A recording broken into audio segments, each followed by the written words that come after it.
Hello and welcome. It's so nice to see everyone online and in the room. The meeting of the May 9th WVU Faculty Senate meeting will come to order. The minutes of the April 11th Faculty Senate meeting are attached in your agenda. Are there any corrections or additions to the April minutes? We do have an addition that Scott Wayne was in attendance. He was taking the attendance, in fact. Hearing no corrections or additions, the minutes are approved as written. Our next item of business is a report from President Gee. He barely was able to sit down before I called him up here. You start right on time. Gee time is 3 or 4 minutes late. You know that, as a matter of fact. So anyway, welcome everyone. I'm glad to see we're all in round tables and in the law school. And I was just thinking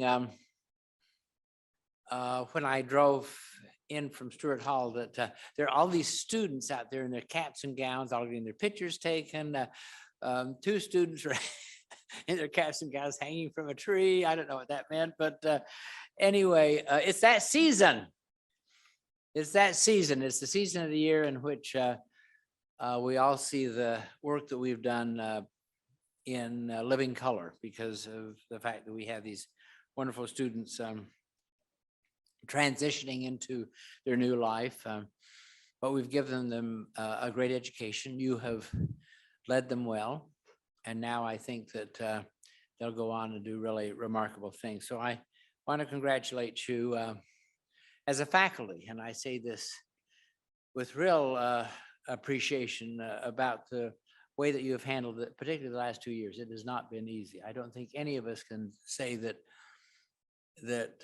living and learning during a pandemic is something that we had anticipated, but we have done it. The pandemic in some form or other will always be with us. We're going to have to learn to dance with this thing the way that we dance with almost any other thing. And fortunately, we have all the resources to make that happen. So it's been a year of learning. It's been a transformational journey for most of us. It's been actually a transformational journey in higher education over the past decade. And so we have many more transformations to go forward. I just want to note that I had a wonderful conversation with Autumn C. Prey, and I know you're going to be talking about her, but well, I just wanted to say I just had a wonderful, I had not had a chance to personally meet her. She's our new dean of the College of Applied Human Sciences, and man, I could plug her into the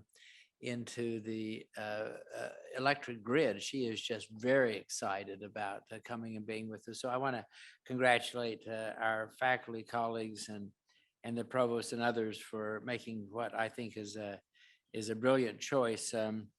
And she is so excited about coming here. The other thing I did want to note is that this is the first year that we have actually completed this project we call 168, which is the engagement outside of the classroom. Evan has been very involved in that. A number, as you know, just to remind you, all of you have our students in class for about 18 hours a week, but we have them on campus for 168 hours a week. So the question is, what do we do for the other 150 hours? For retention purposes, for human living and human working and all the things that are necessary, we really want to make certain that we do as well outside the classroom as an institution as we do inside the classroom. So we started this project 168 and we inducted our first cohort into what we call the 168 Society, students who've completed the university's innovative project programs that add purpose and value to this outside classroom experience. It brings the university's core values to life. I think it's a great project. I think it's an unusual project. I think it's one that will serve us very well, and one that I think is worthy of what our students are about. Our numbers are looking strong. I would just say this. We're very bullish on how our fall will go in terms of both numbers and quality, and I think that shows that we are heading very much in the right direction. Saying that, I really am going to turn it over to the provost, but before I do so, I would really like to see if there are any questions that anyone may have. And by the way, I like the round. David, this is your idea, I know. The round tables, we did this before, and I like the idea that we have a chance to sit down and talk a little bit. And so I look forward to being part of the discussion. Are there any questions I can answer for anyone? If not, is it the provost's turn? Shall I just turn, or do you want to turn it over to? Thank you, Madam Provost, okay?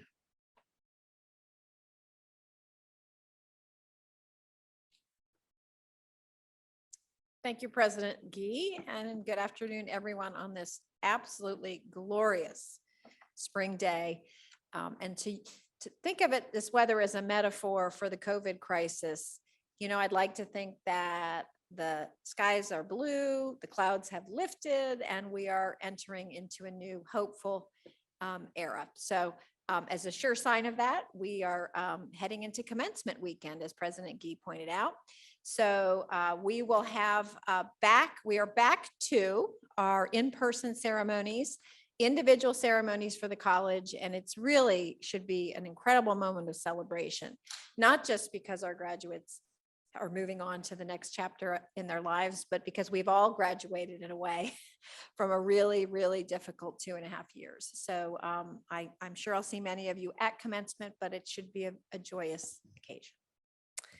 So on this Thursday, the Provost's office will hold our final campus conversation of the spring semester focused on academic transformation. We will be addressing 2 topics. One is a discussion about a proposed incubator that would serve as a home for new cross-disciplinary, cross-college academic programs. The goals of doing so would be A, to incentivize the creation of in-demand cross-disciplinary programs. We believe this really is an area of future growth for the university, and to eliminate barriers to collaboration that may currently exist. Things like, how do you count students? How do you share the tuition? All of those kinds of issues that have been stumbling blocks in the past. We want to help to move those aside. During the campus conversation on Thursday, we will also share our progress to date on academic transformation. So I don't want to give too much away because I know you will all be there watching on Zoom. But I want to share that we've made excellent progress in a couple of areas, but especially regarding student success. Several colleges have already committed to strengthening undergraduate advising, including hiring more professional advisors. And by our calculation, by fall, more than 80% of our students will have access to a professional advisor, which our research suggests will help them to be even more successful throughout their academic careers. I encourage as many of you as possible to watch the campus conversation. It will be offered in the virtual format only. And again, it'll take place this Thursday, May 12th at 11 a.m. And of course, it will be recorded. I also want to encourage you to watch the recorded conversation on graduate education transformation, which was held last month. It was an excellent discussion, which included Richard Thomas and Mark Gavin from the Provost's office and Fred King, our Vice President of Research. And it really did set the stage for the work that we are undertaking in the program portfolio review of graduate programs, as well as an analysis of our tuition waiver usage. Just a little bit of an aside, I was going to give you an update about our testing center in Hodges Hall, because it has been tremendously successful and some of you may have taken advantage of it. So here's some fun stats. Approximately 26,000 total exams were delivered in this spring semester. 4,200 final exams were given in finals week, which is really pretty close to maximum capacity. And this is the really cool part. We have seen a dramatic decrease in academic integrity violations in courses that tested in the center. So really, we think it's a really successful model. We are pretty much at capacity in the in the downtown testing center. And so we are beginning to think about opening up another testing center on the Evansdale campus. So stay tuned for that. And then finally, as President Gee alluded to, we have announced some exciting leadership changes these past couple of weeks. They include the hiring of the founding dean of the new College of Applied Human Sciences, Autumn Cypre. She is coming to us from University of Alabama, Birmingham, and she is an experienced university administrator with a background in both K through 12 education and health education. And she has a reputation as an innovative, collaborative, and inclusive leader. And she was rated highly among all stakeholder groups. So we're excited to welcome her this summer to campus. We also announced the hiring of Chris Gilmer as the interim president of Potomac State. He will be replacing Jennifer Orlikoff, who announced on April 1st that she is stepping down as campus president. Frankly, it didn't give us a lot of time to fill the position by July 1st. Unfortunately, we were able to recruit Dr. Gilmer in the interim role. He is a highly experienced two-year college administrator with a reputation for inclusivity and excellence at WVU Parkersburg, where he currently presides. And I will say that he was very well received during his visit with Potomac State faculty and staff in April. As you know, West Virginia Tech President Carolyn Long announced her retirement as well. She will be leaving the university, though, at the end of December, which gives us more time to find a replacement. We've hired the services of Greenwood Asher to lead this search. They've been very helpful to us on the previous dean searches that we've done.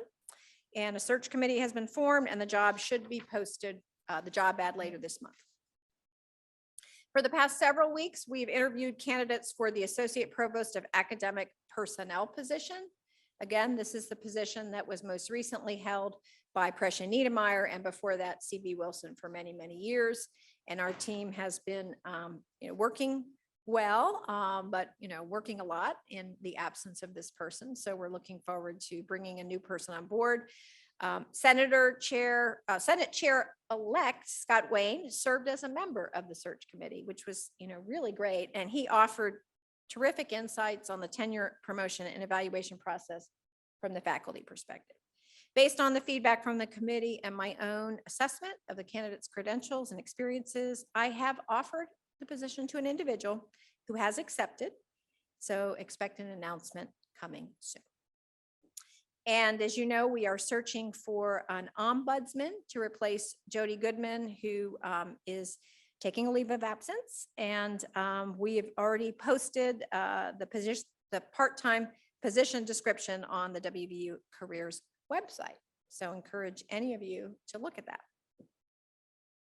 And finally, I want to say thank you to the Senate and all the senators for your leadership and your active participation this past year, and for your ongoing commitment to student success in the academic enterprise. We've certainly had our shares of ups and downs, but Gordon, I truly appreciate that you are here to represent the interests of the faculty at large and to make the university better, in part by holding the leadership accountable for its decisions. So we've had our differences, but I truly believe we did some good work this year. We've worked through our differences, we found common ground, and together we helped the university move forward during a very challenging time. And we are looking forward to this discussion today about faculty governance. I also want to take a moment to recognize the incredible work of Ashley Martucci, Scott Wayne, Natalie Singh Corcoran, Emily Murphy, Dave Hauser, and the leadership of Faculty Senate as a whole, including chairs of the working committees. These people helped steer the Senate's activities and efforts during these past 3 years, and they did so with skill, a steady hand, and a great sense of humor. So kudos to all of you. I hope you all enjoy the summer. You deserve it. And that concludes my report. Any questions?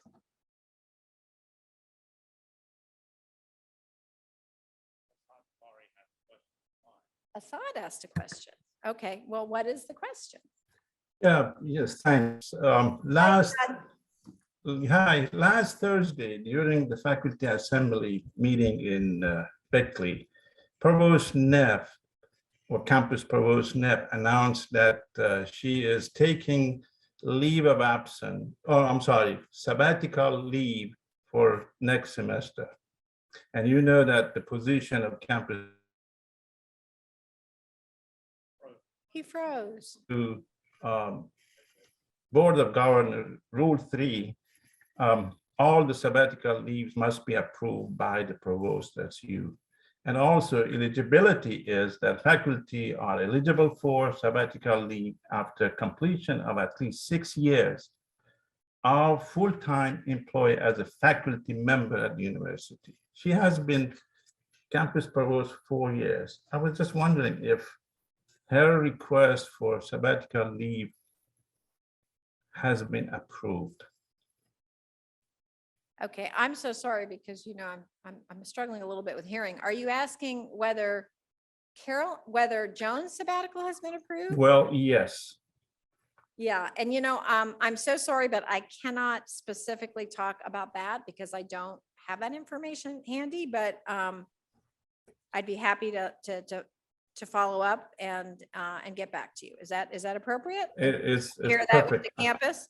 I appreciate that because I was just looking at the rule 4.3 and eligibility, all those things. I was just wondering when she announced that she is taking, I'm assuming she already approved, but I just want to make sure I Yeah. heard it correctly. Understood. I will get back to you on that. Appreciate it. No worries. Natalie. Natalie Singh Corcoran at Eberly College. I was wondering if you might be able to provide an update on enrollments for the fall? I don't have the data with me, but I know we're thinking about 4,800. Is that right for our freshmen?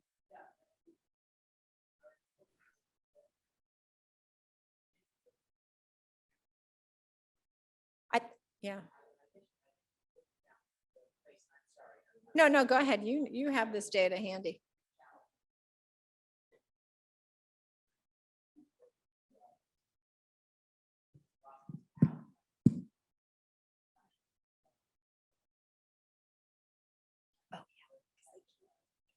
A mindset, I think we're going to have a mindset readjustment on how we work with our students to have them fully re-engaged in the university. I think this 2 years, and we all know the mental health challenges are just enormous. All of us are experiencing it personally, I think.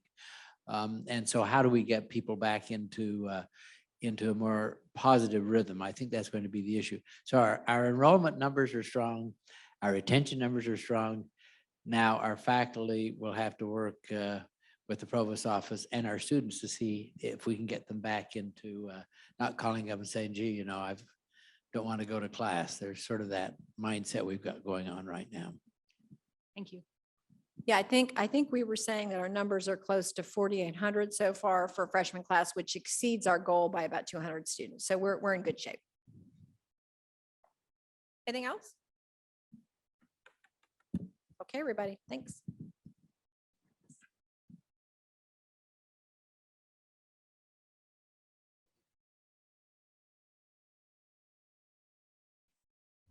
All right, thank you, President Gee. Thank you, Provost Reed. Thank you to everyone that participated or encouraged others to participate in the blood drive. We set a goal for 25 units of blood. We had 37. The Red Cross was extremely pleased with the participation and has asked us to continue to do it once a semester. So we look forward to Scott carrying on that next year.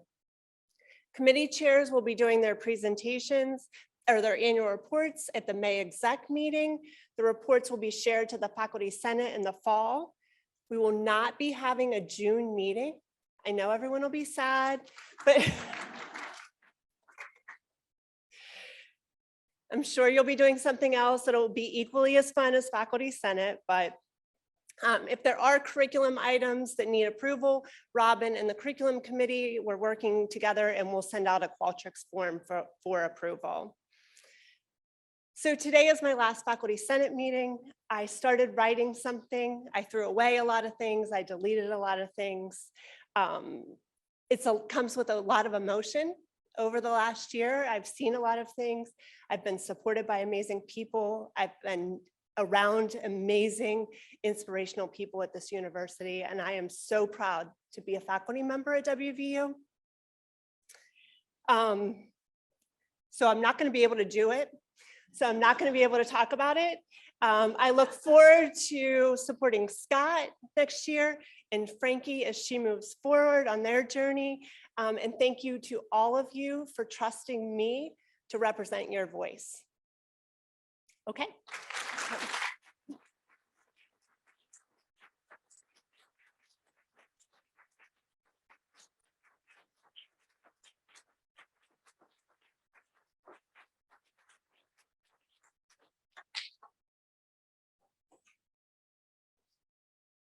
So I didn't give my speech, so I didn't cry. Thank you. You have no idea how much that means. All right, next is our report from Robin Hissom. We'll just keep on rolling. Our Chair of Curriculum Committee. Thank you, Ashley. Today I have our Annex 1, which is new courses. I also have Annex 2, which is our course change report. And then we have a number of different programs. We have the Bachelor's in Music of Music Performance, the Bachelor's of Science in Public Health, the BA in Biology, the BS in Biology, the Bachelor's of Music in Music Performance specifically to jazz and commercial music, and then the BS in Communication Sciences and Disorders. Two new programs that we have for approval are the minor in esports management, and then also the BS in pharmaceuticals and healthcare. I'm happy to take any questions. All right, so we are going to bundle the two approval items together. Any questions? You good, Scott? Okay. All those in favor of approving Annexes 1 and 2, raise your hand. If you're in the room, please make sure that you are voting as a senator and not as an incoming senator. You will be able to vote in the September meeting, but only if you are a senator right now, please raise your hand.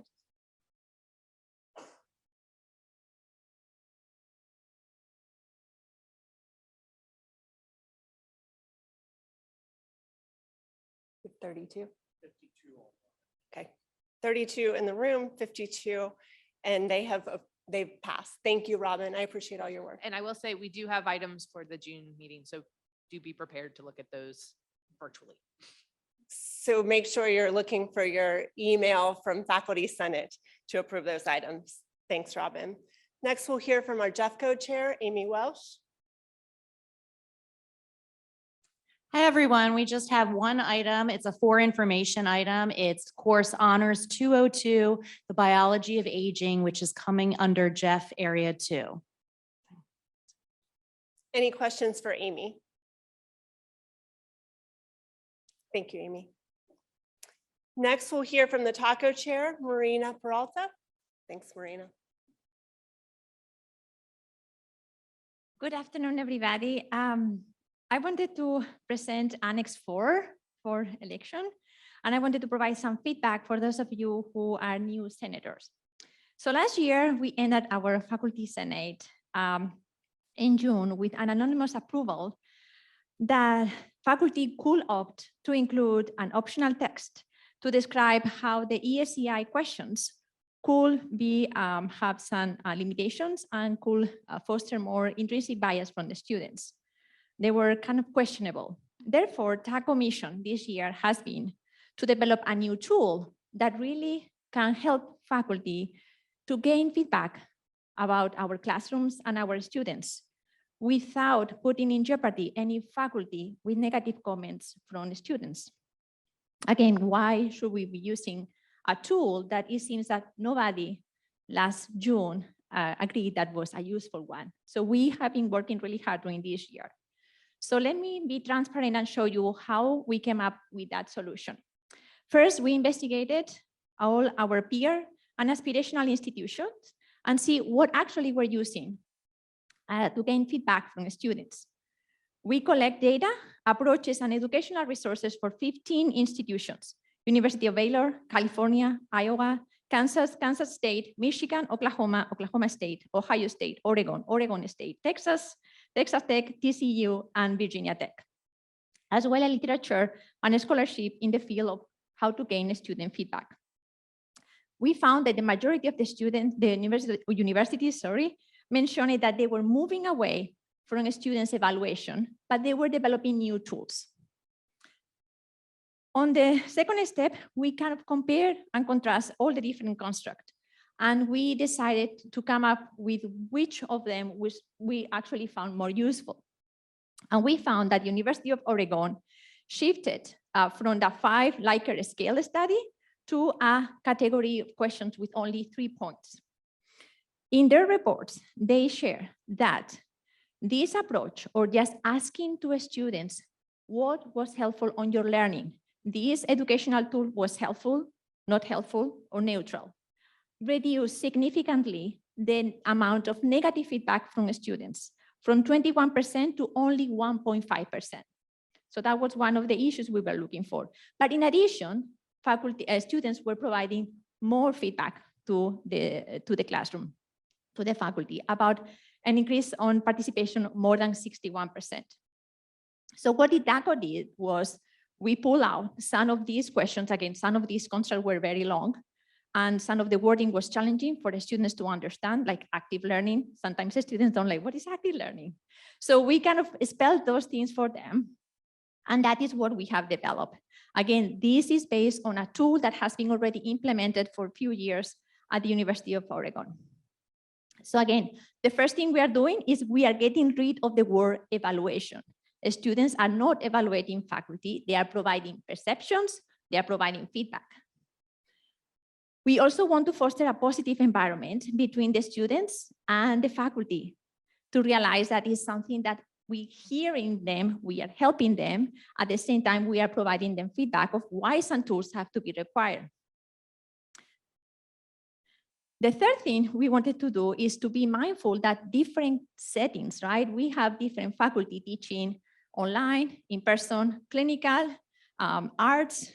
So we have developed some optional questions that some faculty or departments can choose or opt to use depending on their needs. We have also give the opportunity for faculty departments to perhaps kind of gain more feedback on open-ended questions. But what absolutely we want to do is to get rid of that 5 Likert scale survey questions. That is not going to be another tool, or sorry, the sole tool for a faculty to get in promotion or tenure. Again, we want this survey from the students to be a tool to demonstrate the quality of teaching of a faculty. So what TACO is also proposing is that, again, the students' feedback is just one more tool. We are suggesting that faculty ask for midterm evaluations, peer evaluation, portfolio, or reflections as other institutions are implementing. We are aware that this could bring some changes also in your digital measures report, right? You don't have to look for a number of what I'm reaching the 3 or I'm reaching the 4. We will have to develop that further on how much that percentage is going to be. So without more, sorry for taking so much time, I would like to move Annex 4 for vote. Thank you for your attention. Thanks, Marina. Any questions for Marina? You go to the. So I have several questions. Scott, will you introduce yourself? Oh, sorry, Scott Critchlow, Everly College. I mean, my major action here will be more or less to, I guess, oppose it because I think it's premature. I don't think most. Scott, can you talk into yeah, the sorry. mic? Sorry. I don't think most faculty know about this yet, and most faculty care enormously about this. And also, of course, most evaluation committees, many department chairs will not be aware of the system change yet. And so I think it's going to be premature to like move away from what everybody's always known to this just immediately. And so I would hope that we would have more conversations about this in the fall than trying to decide this in the afternoon after grades were due this morning. Everybody's tired. Probably most folks haven't read the annex yet. Beyond that, I have a variety of substantive things that people sent me that I could go into. Part of it has to do with the required questions, if all of them should be required or not. Part of them have to do with the issue about requiring students to kind of check a box of like terms and conditions. And if already one of the biggest problems is students don't fill these out, will students fill that out if you require that? Et cetera, et cetera. But my number one thing is it seems like most people don't know about this yet. And so it seems very, very premature to me to change something so much tied to FEC as this on the very, very last afternoon of the semester. Marina, did you want to respond to any? Okay, you can. Sorry. I didn't know you wanted to do all of them at once. So we understand that limitation of the time. We are just working on the time frame that we were asked as a charge for tackle. It took a lot of months and meetings and time, you can believe, to get everything on the final draft. Remember, we have to investigate the 15 schools and update. So we just got it approved by the executive in our last meeting. So as soon as we got it, is how we are presenting it. We are aware of the time limitation. In different meetings during the Senate, we are trying to show that we were trying to change the culture of the ESCIs, getting rid of ESCIs. And we know that, I know even though it's time sensitive, we realize that ESCIs is not working. So why to keep holding something that we know is harming? Additionally, we as a tackle, we started implementing this reduction of negative comments, right? So we offered last semester, we are offering again this semester. I need to send an email today. Now that the star grades are being released and the surveys are being released. So we don't want to be facing and holding another semester and causing more harming to faculty, right? Getting more negative feedbacks, sometimes very unprofessional, right? So I understand that is the time sensitive, but that is what we were working on. I don't know if we could come up with a middle point here. So, but again, that is a suggestion. Yes. Scott, yep, thank you. But just so that I understand, make sure I understand, if we vote in favor of this, the ESEIs are gone in December entirely? Yes. Okay, again, just most faculty have not read the annex, and if you're going to change the entire evaluation / feedback system, it just seems to me that more faculty should have time to read the annex before we vote to completely change the system next fall. Hi, I'm Olga Bruyaka. I represent College of Business and Economics. I would like to echo some concerns here that we need probably a little bit more time. I know it's the faculty's responsibility to read the, the notes, the agenda, etc. But I think, and I've spoken to faculty even outside of College of Business, they are not aware. And this might be very, very serious change. And of course, we understand that SCIs are not perfect tools, but there were a few emails that we exchanged within the College of Business regarding that. So one concern was, well, when we do research and we ask, right, for our subjects' opinions, it's, the established Likert scale is 5 to 7 points. And so the idea is that if the purpose of SCIs or the feedback, right, I like by the way, the new name of it, but if the purpose is really to get to the, essence, really get that feedback, don't we need to have a scale that can really capture that? So some faculty were concerned that with a 3-point scale, we might get more negative feedback. So that was one among several concerns, maybe difference between how this will impact classes that are like big classes, big sections versus smaller sections, that it might work best for smaller sections versus really big ones. And the question that I wanted to ask is, did you get any feedback from the students? Did they participate or provided their feedback on this new proposed tool? Thank you. Thank you for your question. So again, we haven't tried this survey here in West Virginia. This is from Oregon University. And the feedback that they have been doing for the last 2 years has been very positive. Faculty and provosts have been working together to realize those limitations, those biases that someone could have when you are filling the survey. So usually when you have a 5 Likert scale survey and you have multiple instructors in the course, students unconsciously, they're going to be comparing faculty with faculty by different aspects, personality, gender, accent, different points. So you may want to compare one to the other and you're going to give a 5 to the favorite professor and maybe a 4 or 3.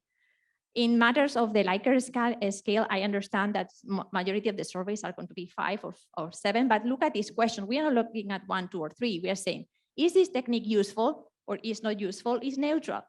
I honestly, as an educator, I always try to implement new techniques in the classroom. I don't think I care much if it's very useful or is useful, right? We are just going to see, Is this new technique that I'm incorporating, is this approach, is it useful? I will continue using it. If it's not useful, I don't care if it's not useful at all or partially useful. I will try to refinish and, and polish it and improve it for next time. So that is the point of the three-point construct. And again, we don't know about the West Virginia University students because again, we need to approve it first in order to implement it. But in the previous institution that we were taking it from, it shows that a reduction from 21% of negative comments to 1.5% of having any negative comments to faculty. Thank you.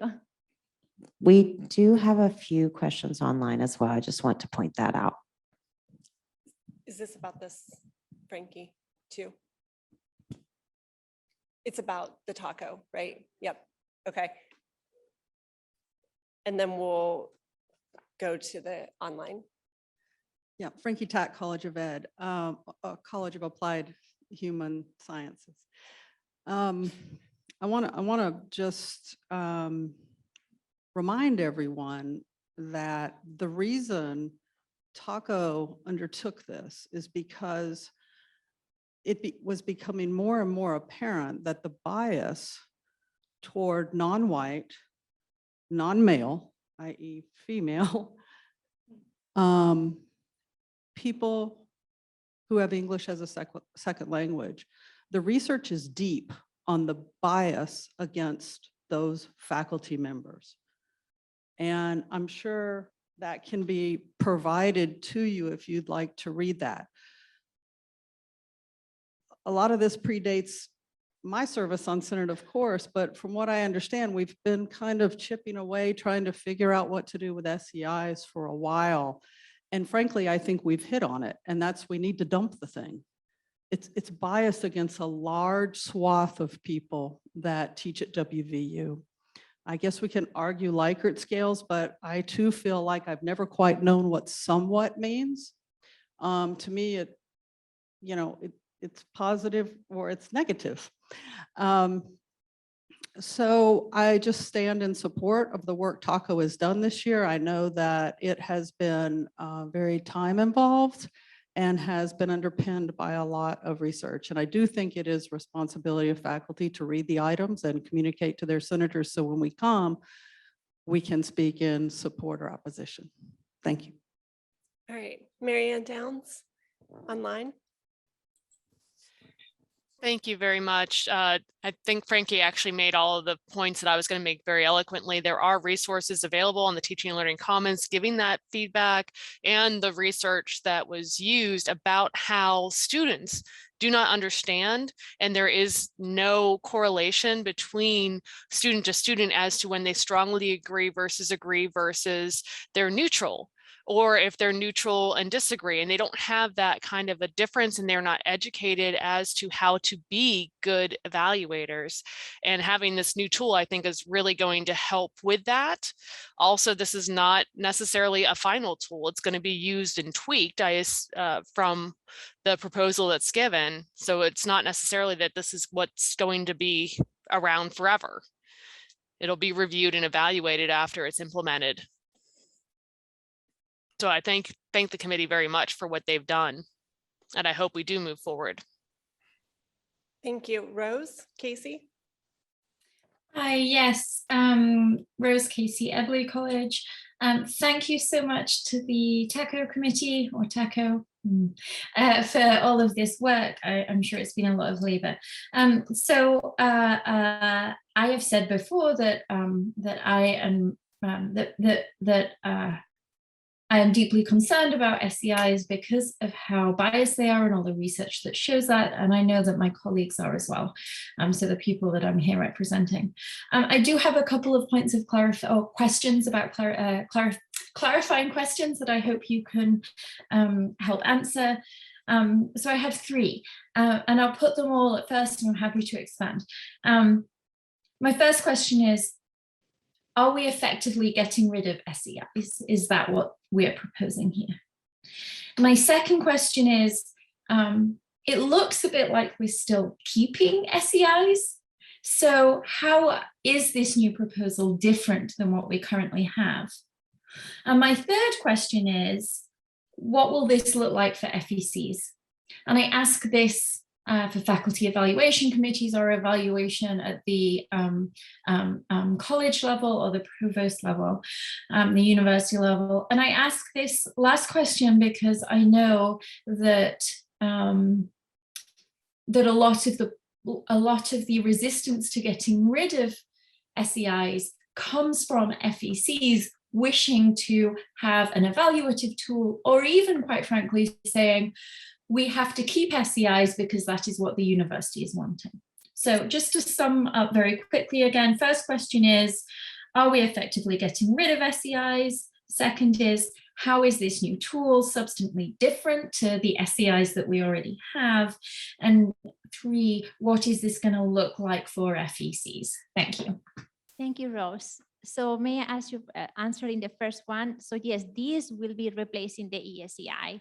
The idea was we are getting rid of the old tool because it's a student evaluation of instruction versus this one that is going to be one tool to gain feedback for a faculty to prove their efficacy or their long-term mission on the teaching. So again, it's going to be, we are getting feedback from the students, but it is going to be one tool. So we are not saying this is the unique tool, or because of the ESEIs, this is going to be depending whether or not a faculty gets promoted or tenure.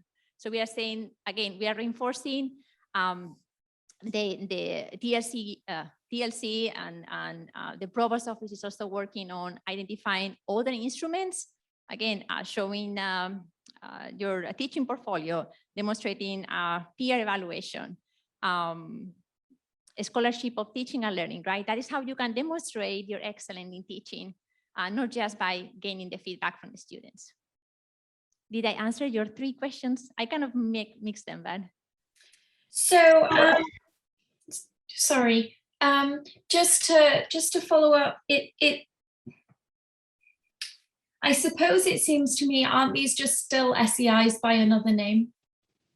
Aren't we just calling them, aren't we still getting student evaluation feedback, but just calling it something different and asking the questions kind of differently? If you look at the questions that we are asking right now to the student, we are not asking them to evaluate the teacher, right? We are not asking them to provide things that the educator cannot control. What I'm asking to the student is, okay, I am trying this new technique this semester. I am doing, I don't know, an escape room. Which is useful for your learning? Do you want me to keep it on, or should I shift gears? I'm not telling of how from 1 to 5, how good teacher I am, right? Or for 1 to 5, evaluate how much information or update information I can provide you, because the students are not able to compare or contrast since they don't have the knowledge. I understand that. To me, they look very similar still. So I recognize that they're different and that they're improved. And I have read the questions, and I do respect, again, all of the time that you've put into them. And I am all for just jettisoning SEIs completely. So yes, I suppose from my perspective, I just wonder whether for students, they're still going to look effectively the same. But I do appreciate your feedback and your time on this. So Rose, scholarly of teaching and research has demonstrated whether or not if you ask to the students midterm evaluations, how things are working, right? The rose and the thorn, how things should I keep, which things should I remove? And then you ask them again at the end of the semester, students are going to feel that you care for them, you care for their learning, you are listening to them, at the same time, you are trying to do your best ability to teach them. So that is, I feel is different approach that more like the evaluation where it's like, you know, I'm giving you a grade and out of here. I appreciate that. I do the midterm evaluations. Everyone I know does the midterm evaluations, and we still get biased responses. So my position is that simply that they look very similar, even though they're better. But I appreciate your answering the questions. Thank you. I'm Kim Kelly, also from the School of Pharmacy. And I appreciate this is a big job trying to sort out a new way of doing things after we've been doing things the same way for so long. And I'm trying to envision in my mind, I'm on a lot of these P&T evaluation committees, and I'm trying to imagine how we might use these student feedback. And the one thing that is nice about the SEIs, and some of you may not think that they're nice, but the one thing that I appreciate when I'm on these annual evaluation committees, P&T, that I can see maybe a level of progression that I like to see when someone comes in. Yes, they're making mistakes. Yes, they're trying things. Yes, they're getting negative feedback.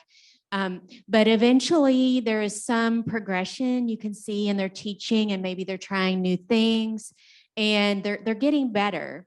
And that was kind of my question. Well, how as evaluation people on evaluation committees, faculty members on evaluation committees, how would we be able to use this as a tool to judge if a faculty is making progress, or you know, so in some ways SEIs are kind of popularity you know, assessments, but they also are able to capture some maybe degradation of change or gradation of change. And with the 3-point scale, I am just concerned that we might lose some of that. So thank you, Kim. Again, this is the first step of a mindset and changing to a more positive environment. So our goal was for next year to start, you know, training, providing more tools of how we interpret this data. So one of the suggestion is when you are, as a P&T, I'm also kind of serving in some of them, is you are looking at what is the faculty doing with that data? Will you be able to demonstrate, yes, I heard the students, I'm picking my top 3 things that are fantastic and my top bottom 3 things. And now am I improving those? I am using that in my teaching narrative. Am I using that to maybe tweak or change, or sometimes I have to use that tool, like using a textbook, right? So how am I going to engage the students? How I'm going to justify the need for that tool? So again, the way of interpreting the data is how the faculty is using the students' feedback to improve their teaching further.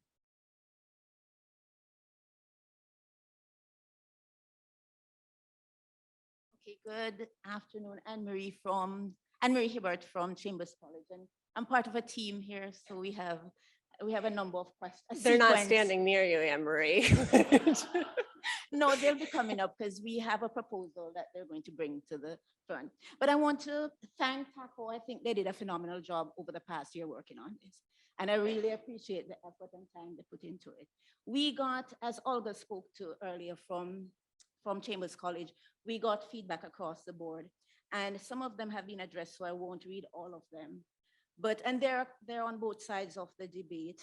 Overwhelmingly, faculty agree that we need to improve how we evaluate teaching. But one thing that we need to address, or others have said we need to address, and this is feedback, is how it is used, not only what the instrument is.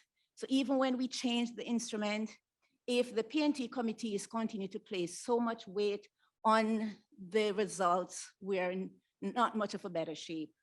And speaking to how students complete this, I'll use anecdotal evidence. This semester, I heard students literally say, and it's not the first time, I will definitely do an SEI for that faculty, meaning that faculty was too hard, they hate that faculty. So overwhelmingly, they will provide feedback for just negative feedback. I had to say to students, you need to provide feedback for everyone. And it should not just, you should not complete it just for the faculty that you have problems with. So I think this debate goes beyond just changing the instrument. Another thing that the faculty commented on is, yes, they like, for example, the change in the Likert scale, and we've had debates on both sides, but will there be opportunities to further refine the questions? Because some of the questions are compound. So I know this is getting down into the weeds. So even if we were to approve it, how do we ensure that the questions are, for example, not compound questions? Because that will be problematic. And now I'll hand over to the rest of the team to propose.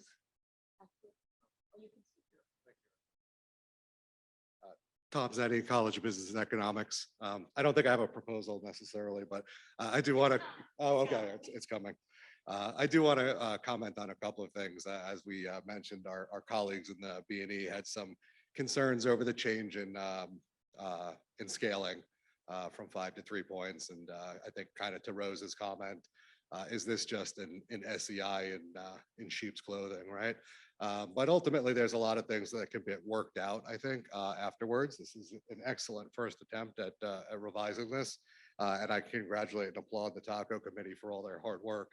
It's hard to disagree with the quantitative results that they've presented from other institutions that have made this kind of implementation. So when I think about our faculty's concerns as a whole, they really seem to speak to the to using the data in performance evaluation, right? And I think part of the cultural change that we want to see is to get away from relying solely on that data in those evaluations. So to me, having a 3-point scale will facilitate that. It sort of says either it's not working, do something different, or it is working, and then our committees can go and dig a little bit deeper and see what exactly we're doing that is working and evaluate from there. But in order to make that happen, the evaluation committees, the department chairs, perhaps even the deans, the people involved in the performance evaluation process really need to be trained.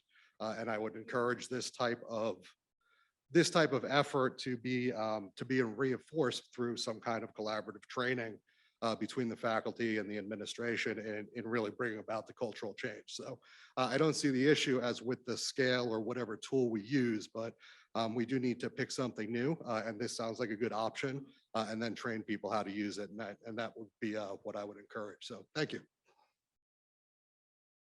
All right. The people that are in line to speak and the people that are online that wish to speak, I would ask that if you are bringing something new to the table, to keep your hand raised and stay in line. Otherwise, we can move forward to a vote. This part is new. This part is new. Hi, I'm Suzanne Gosden Kitchen from Chambers College, and I would like to propose that instead of adopting this policy broad-based and changing everything over for fall, that we make a pilot option available so that professors who want to attempt this can run this as an alternative to the regular SEI that we have in the fall, if you choose, or run it in tandem with an existing SEI so that we can see what kind of results we get from it, see what we need to break or what we need to fix. I mean, I think there might be an option to make this tool as it is work. Maybe we have to tweak it a little bit, but how do we know if we haven't tried it yet? When we were working on the mid-semester evaluations, we had pilots, Robin, if I'm correct, we had a pilot or two of that. And I think this might deserve that same attention from faculty members so that we can figure out what we want and what we don't want. And I realize that there's probably a Robert's Rules order here, and I'm not sure what to do, if I need to make a motion or table something, or someone guide me properly. I'd like to make a motion that people consider this option that I just put on the table to run this as a pilot with opt-in for faculty members in the fall. So it's the proposal, or it is that what Marina proposed in Annex 4 be voted on, and oh, we're just, sorry. Thanks, Natalie. All right, do I have a second? Second. All right.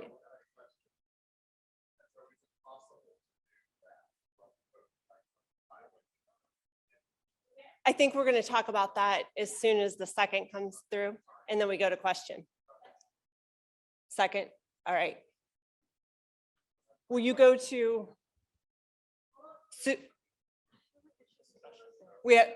Yeah, so hang on, but I needed him to get there. So my question is. Hang on. Yep, we're going to vote. So we are voting to move to a discussion about Suzanne's proposal of running a pilot for Annex 4. All in favor, please raise your hand.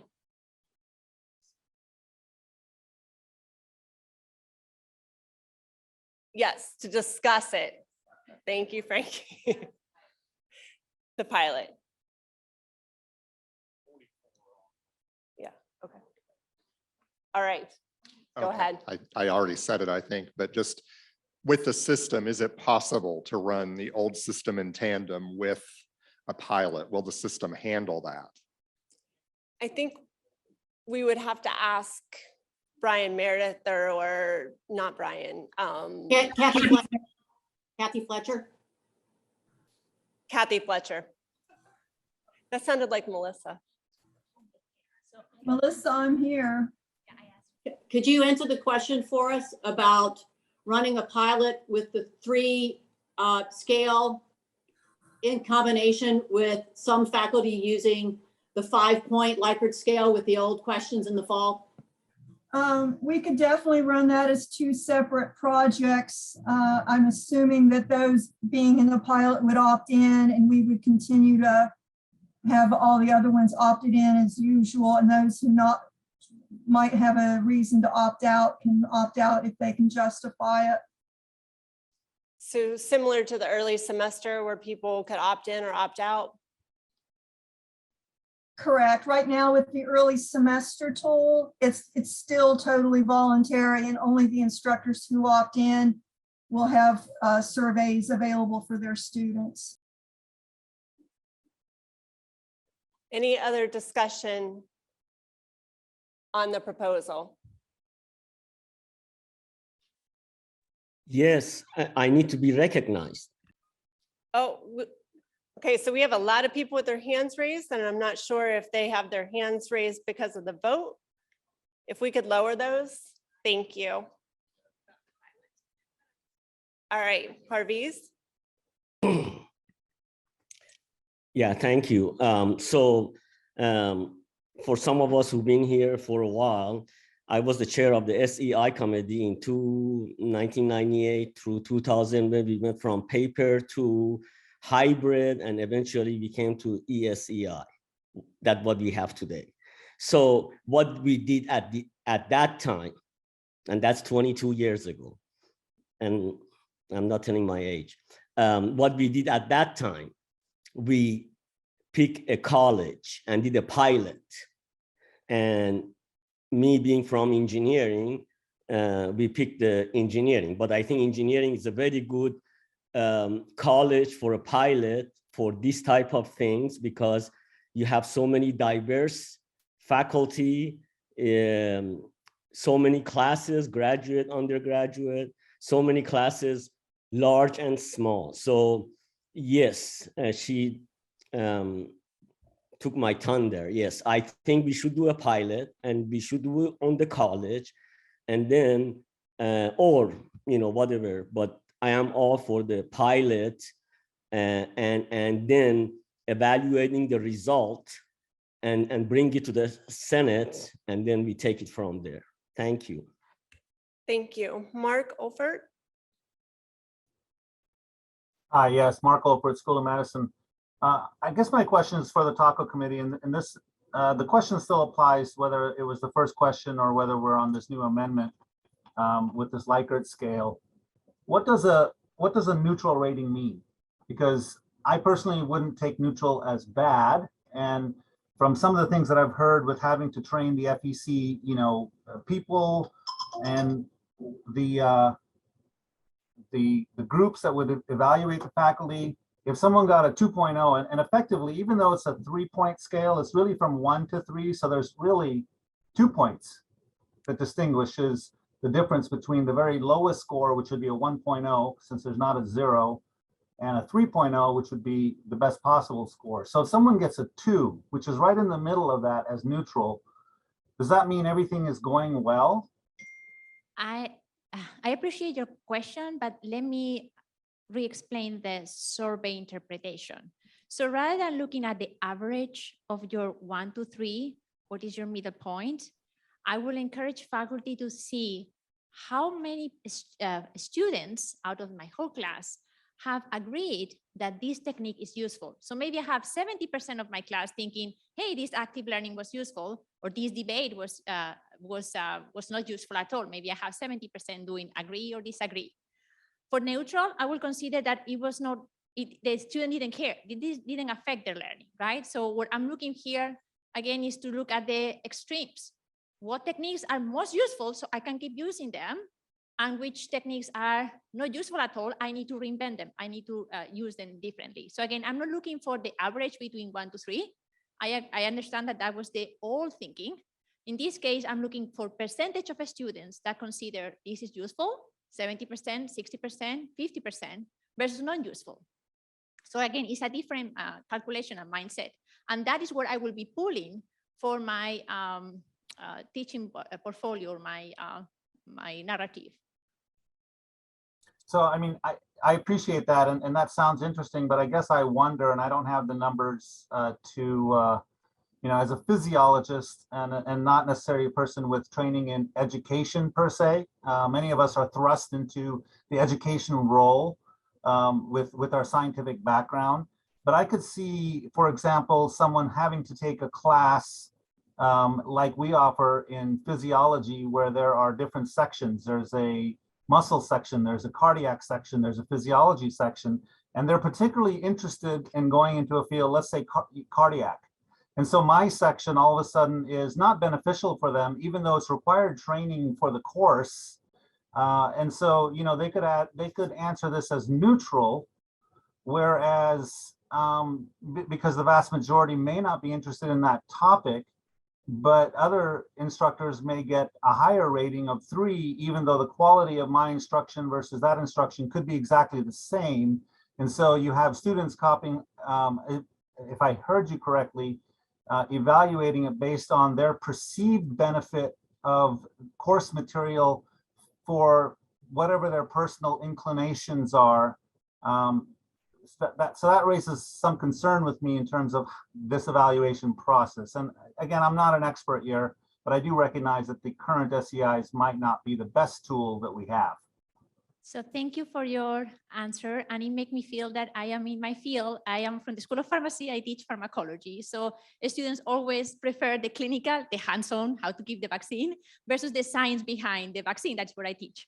Sure. So I completely agree. And I completely agree on your feeling of fear of, are my students going to evaluate me differently? That is what we wanted to do. We wanted to get rid of that bias. What we wanted to see is what you are teaching, the way you are teaching.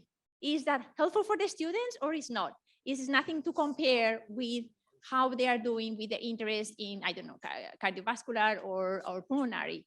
So again, here we are trying to get rid of things that the faculty cannot control and only evaluate what faculty can control. And that is how I deliver my class, what techniques, what new innovations I'm implementing. I am caring for them. I am giving them feedback. That is all what we try to reduce with the survey. Okay. Okay, so I just wanted to comment that I think this is also going to take a lot of training for everybody, not only the evaluation committees, but also the faculty on what it means. But I'd like to go ahead and call the question on the motion for a pilot study. I'm sorry, Robin Hissom, Statler College. All right. So Robin Hissom has called the question on the motion to run a pilot on Annex 4. All those in favor? Yes, we're voting on running a, Suzanne, stay there. Let's make sure that, yeah, perfect. So we're voting on calling the question. Okay. Okay. It's like vaccine all over again. It's been 9 months. I'm out of practice about this one. Okay, we're going to vote on calling the question. All those in favor, please raise your hand.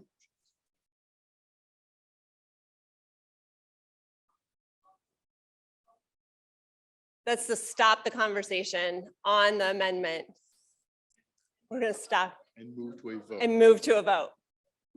On the motion. Okay. On your motion, that's correct. Moved, yes. Okay, we're good. All right, so now we're going to vote on, And so Dave then, tells me no. no, that's what we're voting, but that's my question. Are we voting on a pilot program such that faculty That- who opt into the pilot program would not have the traditional SEIs, they would just do the new system? Or are we voting on a pilot program so that faculty who move into that have the new system and the SEIs? That's my question. Ashley, And my understanding was that we were voting on an amendment to the original to add the pilot program. We still wouldn't have been voted on the substance. So now we're going to vote on whether or not we're going to, that the motion will contain a pilot program. That will be, and then once we do that, we can go back to discussion on the amended motion if we want. Someone can call the question, then we can vote on the whole thing. all right, and I'm gonna let you say that. And then, Okay, so we're voting right now. Sorry if this is not clear, but what we're voting on right now is a motion, is whether or not to include the pilot program as part of this, these new SCIs. Voting for that just means that we would still have to vote yes or no whether we want that. That's just to amend. That's not correct. I propose that we offer a pilot program initially, but the motion from Taco was to replace the ESEI with this new version. I'm saying we shouldn't do that yet. We should instead have a pilot that runs temporarily. And then depending on the results of whatever happens with that, we come back and decide later, I don't know, a semester, a year, 2 years, I don't know, that we revise it later and decide if we want to remove the traditional ESEI and replace it with what we are hopefully going to use during this pilot program. That's what I said. No, that is not what you said. I'm sorry. Well, I'm sorry if I wasn't clear, but that is what you said comports with my. So I'm not amending her option to add a pilot program. I'm saying You had to do a motion to amend. You had to do a motion to amend. That's the only way you could be recognized to change during that time. So what you're amending is that there's a pilot program now, that we do a pilot program.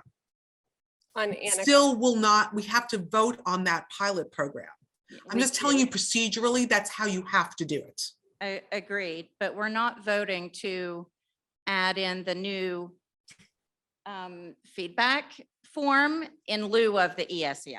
I understand that.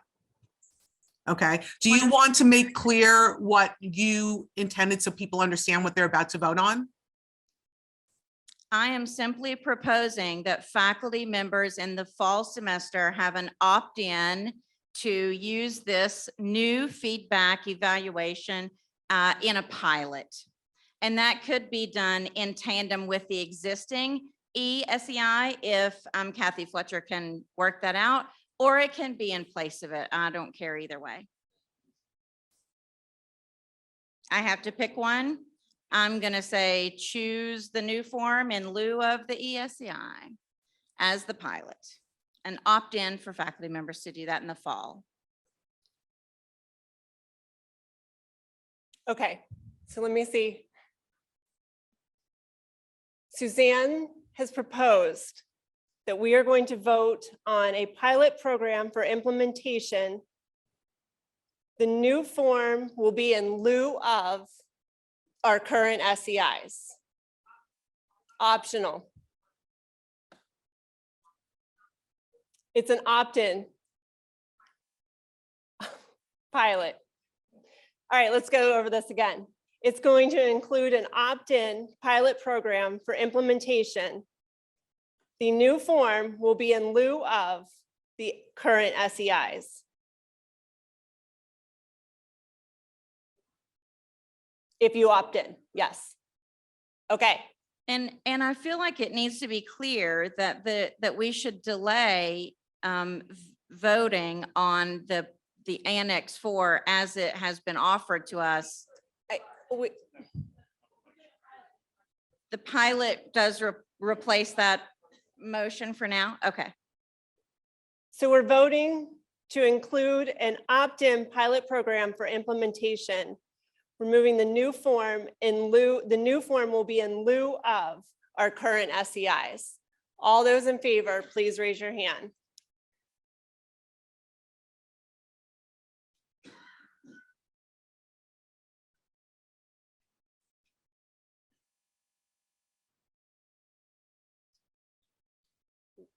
In the room.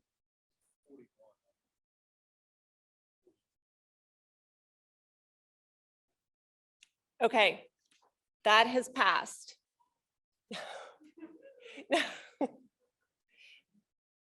Now we will return to the original conversation about Annex 4. So Dave Hauser, Eberly.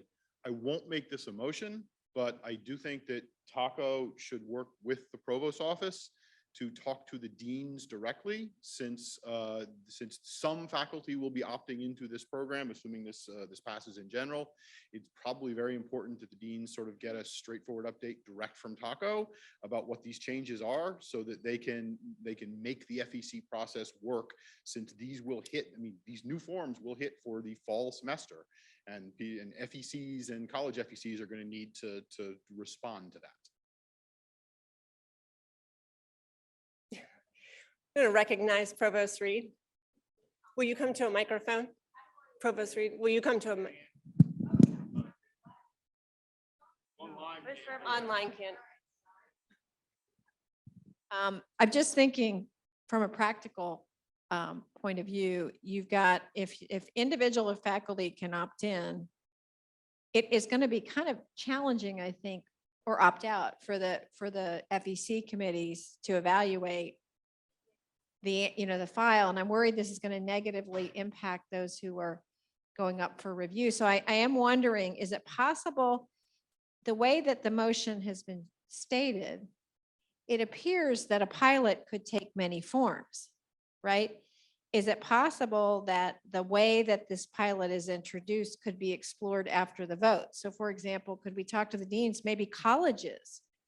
Maybe a college could say, we're going to pilot it, versus one, like faculty. I'm just worried if within a college, if some faculty are doing one and some are doing another, it's going to be hard for the committees to evaluate. And I am really thinking about, because we're in P&T right now, and just, it's complicated. So I just throw that out there. Does pilot limit you to what kind of pilot? Can we explore what kind of pilot it is after the vote in working with the faculty, senate, and our deans? Throwing that out there. Okay.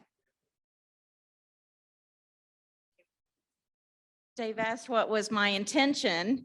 My intention was, I guess, twofold. One, postpone the vote on the Annex 4 as it is proposed right now, because I think that a lot of us didn't have enough information to move forward. We didn't get to talk to all of our constituents, even in our own colleges. And so this is a happy delay, if you will. The pilot would give us an opportunity to try it out for a semester, see what kind of results come from it, see what we can do with that data, and determine if it needs to be fixed or not fixed prior to having a real vote to accept the annex or not. Suzanne, are you making a motion to postpone Annex 4 for a vote? I am making that motion.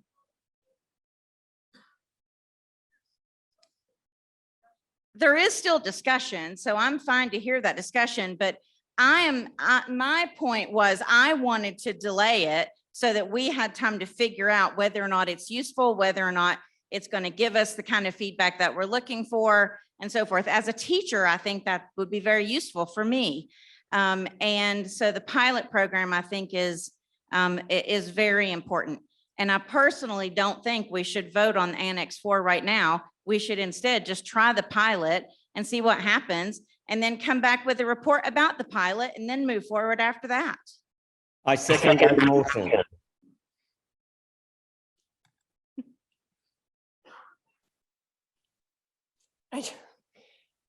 Basically table. I second the motion to table Annex 4 since the amendment has been passed.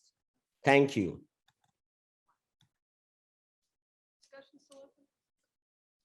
Okay, so we need to vote on that. Right. We're voting to table.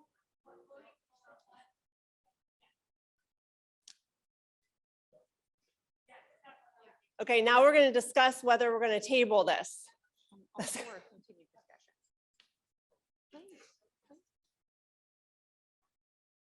Joe Hodge? Online? Yeah, can you hear me? Yes. Yeah, I don't understand if we have voted to try the pilot, I don't understand how we can vote for the amendment at this moment in time. That doesn't make any sense. We voted to try the pilot. You cannot at the same time vote to adopt the amendment. It just doesn't make any sense.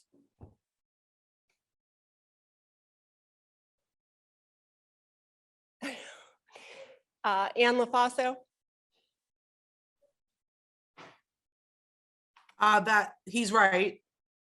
I mean, in fact, I don't know the name of the speaker from the business school that made I'm sorry, I don't remember her name. But what she said as part of her amendment was, she didn't make a motion to postpone because you couldn't at that moment, but what she said was to do this instead of.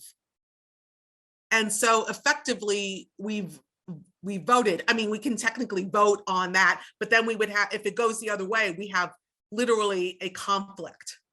So it would be, so right now, what we have is her motion passed. Her motion was to, which amended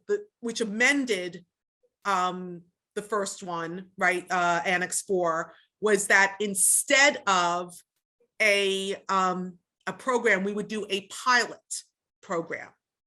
Now, her pilot program did not have specifics like what the provost said. So that's another problem that we can talk about in a second. But what she was very clear about when we were having that back and forth was she wanted this to replace it. And people understood that when they voted. And the only way we can change that would be a motion for reconsideration from someone who voted in favor of postponement. So if someone didn't understand, for example, and wants a revote, that's the only way. So I agree with what Joe says. Technically, we don't have to vote, or we could vote anyway. My guess is people would understand that you can't do both, and they would vote so that it was consistent, but I think he's right. So Anne, at this point, where are we? I would have not, I don't think the motion needs to be made and that we're done. And, but if you table it, what it means is that you wouldn't bring it up until someone else brings it up again in the future. I'm sorry, Ann, say that again. If you tabling it would formalize that. So if people wanted to make sure it couldn't be brought up right away, you would vote for the motion to table.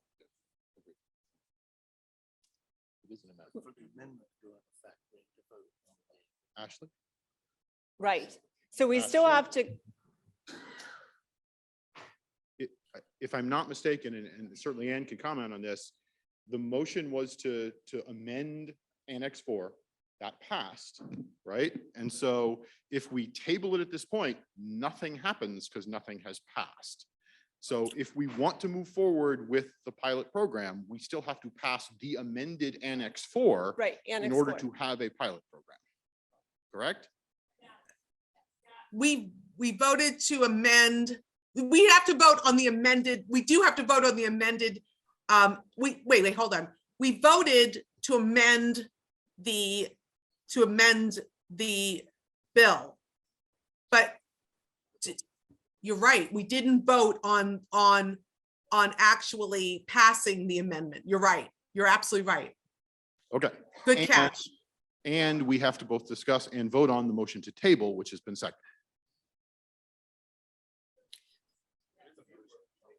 So the motion to table, I think, was done with the, maybe I'm wrong, was done with the understanding that the motion to amend was completely passed. So we should ask them what they really want to do, whether they want to do that right now at this moment. Just to clarify. Suzanne has, oh, there you are. Who made the motion to table? Who made the motion to table? I thought it was Suzanne. I think technically I did make that motion to table, not understanding what you just explained. So I am all for the amended version of Annex 4, which delays the implementation while we're doing a pilot. I withdraw to my motion to table, and I welcome further discussion.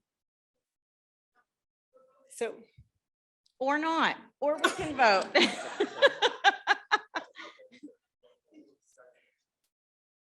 So Anne, can she withdraw her motion?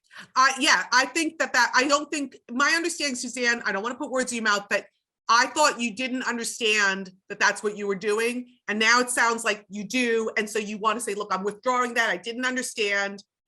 And someone else can make a motion to table if they want, but we need to vote on what you just said, which is this to have this pilot program. Okay. We can then deal with, if we want, the provost's concerns about that pilot. Sure. Okay, so Suzanne Gosden Kitchen has withdrawn her motion to table. Yes. Okay, so now we are voting on to include opting in to the program for implementation. Is that correct? Yes. Yes. Sorry, discussion is still Frankie. underway. Yeah, we're good. Okay. Frankie Tack, College of Applied Human Sciences. Frankie, will you pull that mic up a little bit? Thank you. Yep, sorry. I'm really concerned about kicking the can down the road. We've been kicking the can down the road, like I said, from what I understand, for quite a while.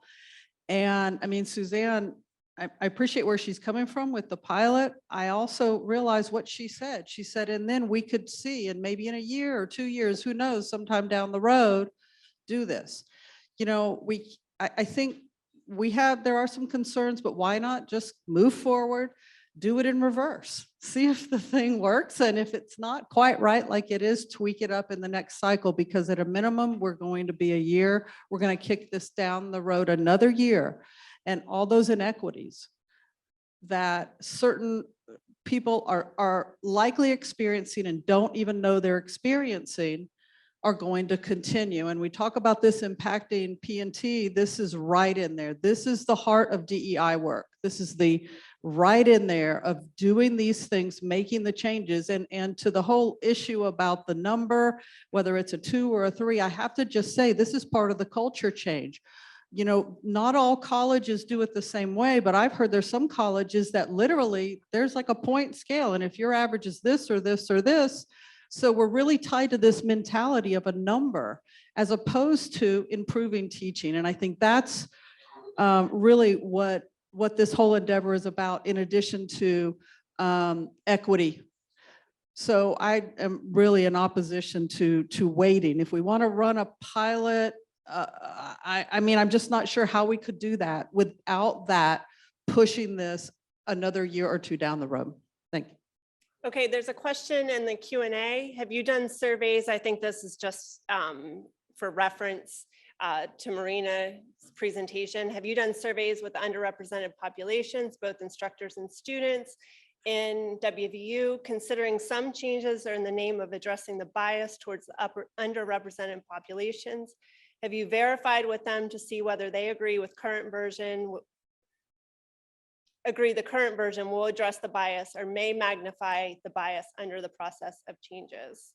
So we have not run in WVU, but I am more than happy to provide literature and data provided from the institution that have adopted this 3-point scale, if that helps. I have one question. So now with the amendment, if a faculty does not want to do a pilot, but a general for the whole institution is going to vote against. If a faculty doesn't want to incorporate at all, is going to also vote against. So how do you differentiate one or the other? The Annex 4 will have to pass in order to start the pilot. But okay, so I'm just following the previous comment, like sometimes faculty don't want to pilot, they just want to jump in and try. So how will that faculty needs to vote if that is what they want to do? I guess they would opt into the pilot, and that's, I understand what you're asking. I don't think I have a clear answer. Okay.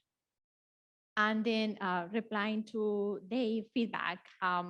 So whenever we have been sharing this information with exec, there was a member from Provost's office in the executive meeting. So they are aware of the changes, and we are trying to work together with the, again, we are building a new house. So we have to start from somewhere. So we are starting from the base, and then we will add pieces one after another. If we hold the first piece, we cannot put the roof. So that is my only feedback. Thank you. Scott from Everly again. I think I'm allowed to speak one more time.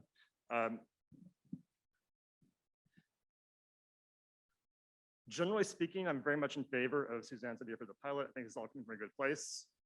It's very important work. You know, until I got too burned out, disappointed, as a very active member of the DEI committee, it's important work we need to be doing more things for. But kind of tied to the last point that was raised, there are, in different corners of the university, existing documents for FEC that have numbers in them tied to a 5-point scale.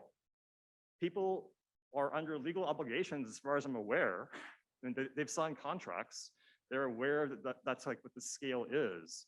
I don't understand how, from a bureaucratic legal environment, it's possible for the Senate to change that scale mid-year. Again, it's like, maybe I'm making too much of this, but again, it was like finals weekend. Most chairs, most members of evaluation committees have not had a chance to see this. I think it's entirely reasonable that they were great in their finals. And until we kind of know more about how moving from that 5-point scale to this really 1+2 scale is going to play out. And again, I get the whole thing is to move away from the SEIs as they exist, completely understand. But again, I think this feels rushed, and I do think it raises legal issues, and it raises evaluation issues tied to our annual contracts. Diana Davis has her hand raised online. Hi, Diana Davis, School of Medicine and incoming chair of the TACO committee. The conversation has been very interesting so far. And I just wanted to kind of speak as to what TACO could do in the upcoming semester. I think a pilot program is something that TACO could design and implement in the upcoming semester. There are obviously a lot of bureaucratic and issues, moving parts to this. This is part of an overall attempt to improve the evaluation of teaching, to provide a more holistic approach that isn't dependent on a single source student evaluation. It does not get rid of the student's ability to provide feedback about their courses. Any evaluation of teaching has to allow students to participate. It is about trying to target their participation in a way that can be more healthy and more helpful to the instructors. So to answer Rosa's question, yes, students are still involved. They have to be. They are the audience to which we present our efforts to. So I did want to say that as the TACO committee, I think running a pilot is something that we can do. Designing a pilot that is helpful will take work, but I do not want to lose the efforts of this redesign of this instrument, because I know from looking at the research and looking at the work done so far by the committee, this is a good tool. It will work. Natalie? Parviz? Oh, no, I was just asking. Natalie Sincorkin, Eberly College, I'd like to call the question.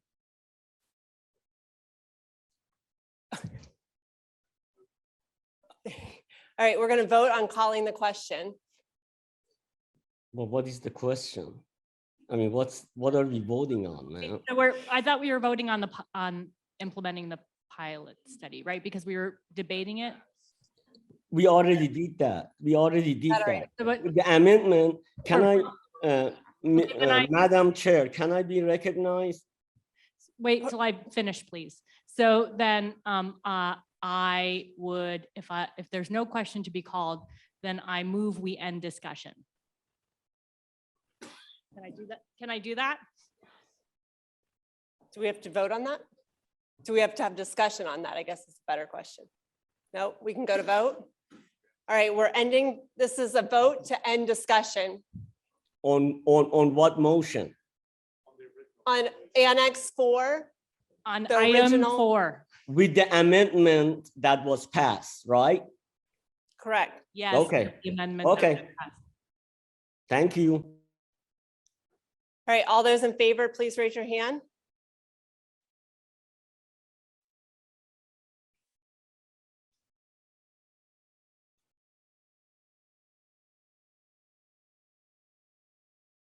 $26 in the room. Okay. All right, it is passed. Thank you.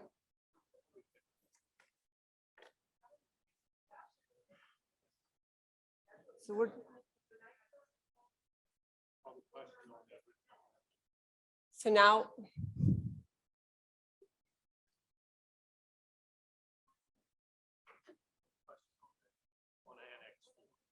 I need to. Okay, so we have to still vote on Annex 4. Anne? Okay, so this passed, right? I just want to make sure I understand what just Yes, happened. The it passed. pilot. Okay, so we could vote on 4. Well, we just amended 4, so I don't think we actually do need to vote on it. What I think I would like to clarify is that what the provost said earlier about it can take many forms. It seems to me to be an appropriate administrative question for the deans and the provost to work out how it would look like, unless I'm misunderstanding what Suzanne put forward and that she feels that she was very specific about how this was going to work. But since I don't think we were extremely specific about that, again, I could be wrong in having misunderstood her, but it seems to me that as long as there's a pilot program, that would be okay.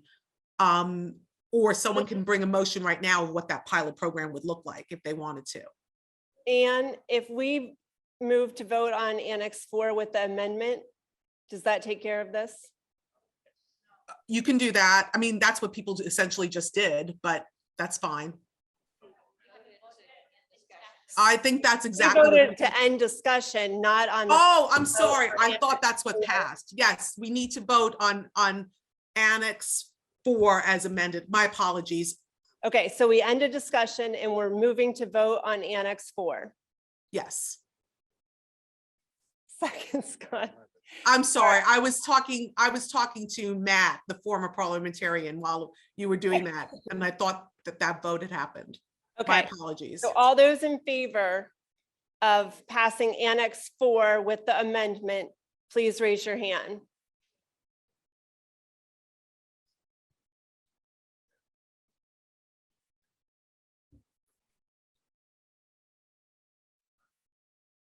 $21 in the room.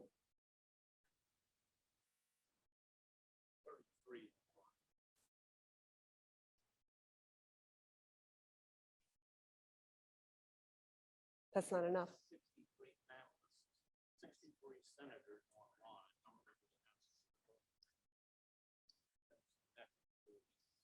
Corey, how many senators do we have in the room?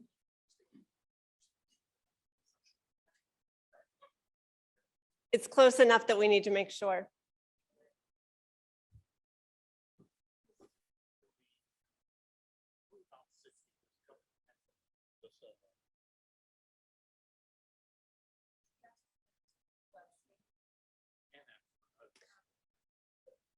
We just need, yeah. We'll need to know how many people too. Mhm. All right, all those that said yes online, you can go ahead and lower your hands.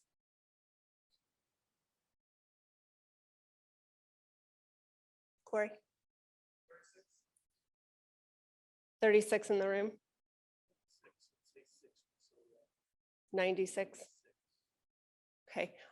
All those opposed, please raise your hand.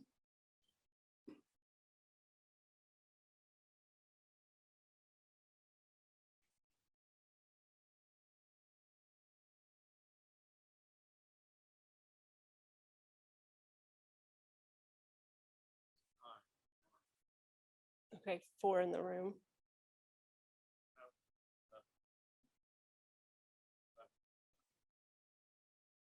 So what is this? Are you doing the math over there? So it's 15 no's, 54 yeses. Does that pass? Does that pass? No, right. So we're still not at a majority. Okay. And what happens if there's not a majority? What was the vote?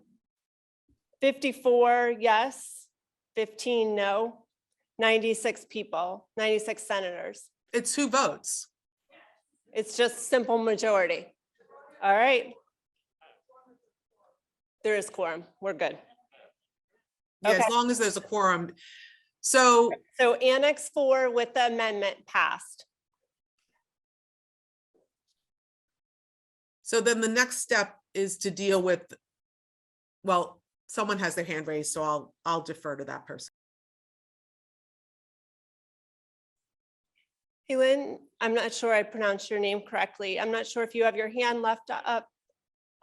Hi, Lynn. Hi, Lynn, I'm not sure if you have your hand left up from the vote. Nope, it's gone. Yes, from the vote, sorry. That's okay. All right, so and then we move forward with the rest of the agenda, correct?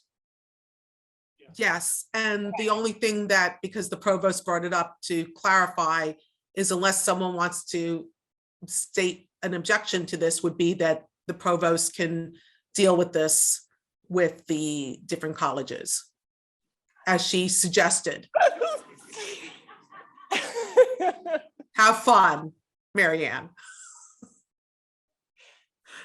So I can save this for new business, or I can make a motion about this now, your choice. Is it about this? Yeah. Okay. Okay, so then I would move that the TACO committee, in consultation with the provost's office and appropriate deans, work over the summer to implement the pilot program. As the provost notes, there are some faculty members who are going up and need to be careful about opting into this. As Lisa pointed out to me, there are some departments that require SEIs as part of their P&T process. So there needs to be a great deal of communication, and we need the pilot program to move forward, but we need to be careful about how that's done. So I would, my motion is that TACO, in consultation with the provost's office and the deans, move forward on implementing the pilot program. Yeah. Second. Second. And can I make a comment before people discuss this, so that, because this will cut off a lot of discussion, hopefully, is that if there's a legal impediment, okay, and look, I'm speaking as a law professor, not as I'm not a member of the West Virginia Bar, I'm a member of the New York Bar, so I have to give all of those caveats. But if there's a legal impediment, then no, we cannot go against the legal impediment. So if someone has to have a certain thing, they'll have to have it done legally. So the general counsel's office can deal with all that. So I don't think that's something that we need to worry about, but feel free to bring it up if you want. I just wanted to let you have the benefit of me being an employment lawyer. So, and this being my field. Okay. I forgot where we were. We're discussing on Dave's motion to run TACO and the provost office to work with the deans over the summer to make sure that the SEI, the new form, is going to be appropriate for implementation in the fall. Right. Roughly? The motion was that TACO, in consultation with the provost's office and appropriate deans, work to implement the pilot program in the fall. Okay. And there was a second. So There was a second, we're yes. going to discussion. Discussion. Any discussion?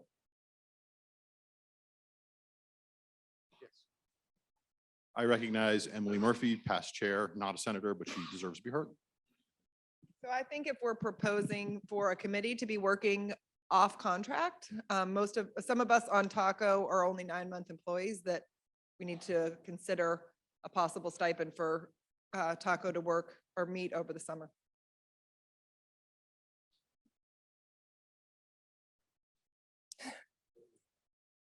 Do we have to do an amendment for that? It wasn't a motion. Okay.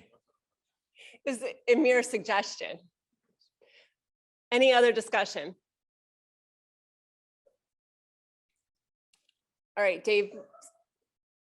We are voting for the provosts and the deans to work together with Taco for a fall implementation of the student perception of teaching survey.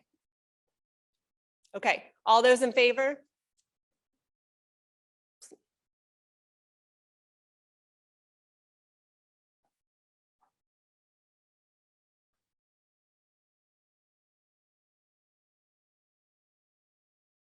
We have 22 in the room.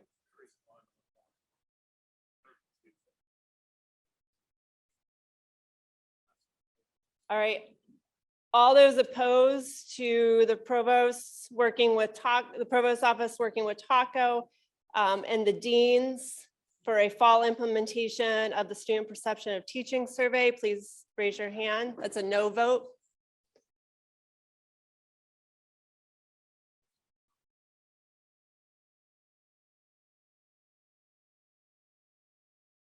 Okay, we have 54 yes, 3 no's.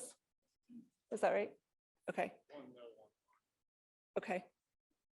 That has passed. Okay. All right.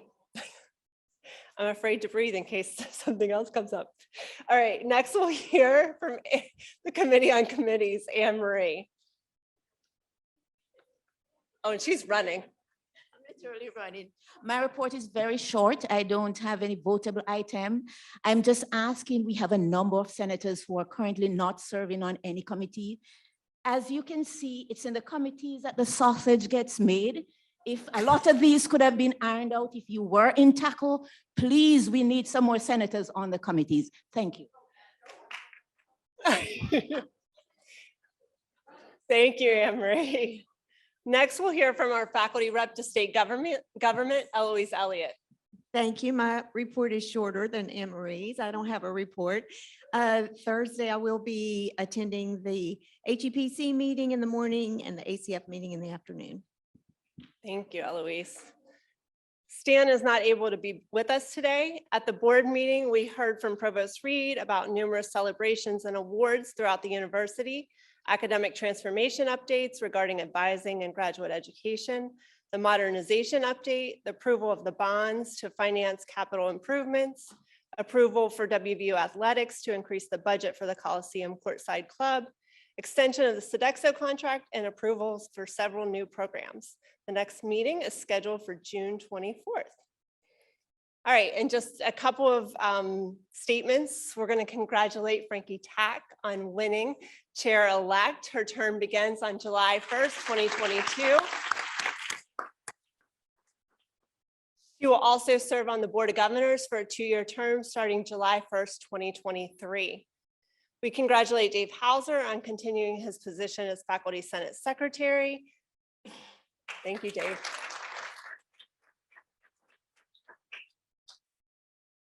And we congratulate Eloise Elliott on continuing her position as faculty rep to state government. Is there any new business?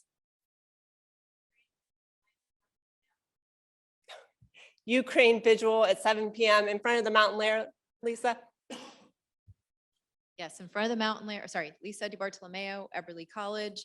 Please, everyone, join us, community, join us. We're going to have singing. We're going to have some interesting information. There will be some really pathetic looking sunflower seedlings that some of us started in our houses that we will give away in hopes that people will donate some money to continue our fundraising efforts on behalf of Ukraine. So thanks. Due to the time, it being 5 o'clock, we are going to hold the shared governance activity until the fall.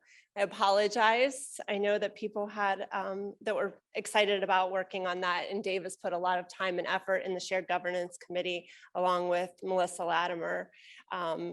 Do I have a motion to adjourn? Oh. What am I handing over? My notes?